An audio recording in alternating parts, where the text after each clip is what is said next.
Mehsana highway પર એસએમસીની mega red, પશુ આહારની આડમાં છુપાયેલો 1.26 કરોડનો વિદેશી દારૂનો જથ્થો ઝડપાયો. ગુજરાતમાં દારૂબંધીના કડક અમલ વચ્ચે સ્ટેટ મોનિટરિંગ સેલને એક મોટી સફળતા મળી છે. અમદાવાદ પાલનપુર હાઈવે પર આવેલા મેવડ ગામ પાસેથી એસએમસીની ટીમે બાતમીના આધારે રેડ પાડીને 1.26 કરોડથી વધુના કુલ મુદ્દામાલ સાથે વિદેશી દારૂનો મોટો જથ્થો ઝડપી પાડવામાં આવ્યો છે. બુટલેગરો દ્વારા દારૂ ઘુસાડવા માટે અપનાવવામાં આવેલી નવી મોડસ ઓપરેન્ડીનો પોલીસે પર્દાફાશ કર્યો છે. તપાસ દરમિયાન જાણવા મળ્યું હતું કે ટ્રકમાં ઉપરના ભાગે પશુ આહારની 175 થેલીઓ ગોઠવવામાં આવી હતી, જેથી કોઈને શંકા ન જાય. પરંતુ પોલીસે જ્યારે આ થેલીઓ હટાવીને ઊંડાણપૂર્વક તપાસ કરી ત્યારે નીચેથી વિદેશી દારૂનો આખો જથ્થો મળી આવ્યો હતો.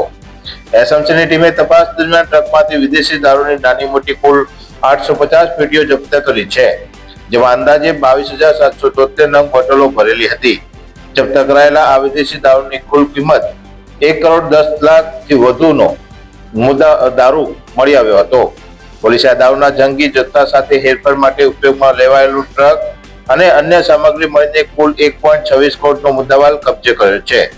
આ દારૂ ક્યાંથી લાવવામાં આવ્યો હતો અને ગુજરાતમાં કઈ જગ્યાએ સપ્લાય કરવાનો હતો તે દિશામાં પોલીસે આગળની કાયદેસરની કાર્યવાહી હાથ ધરી છે.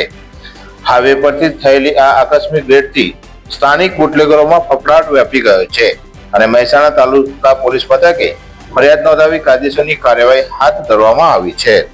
બ્યુરો રિપોર્ટ, રાષ્ટ્ર વિચાર, ગુજરાતી ન્યૂઝ.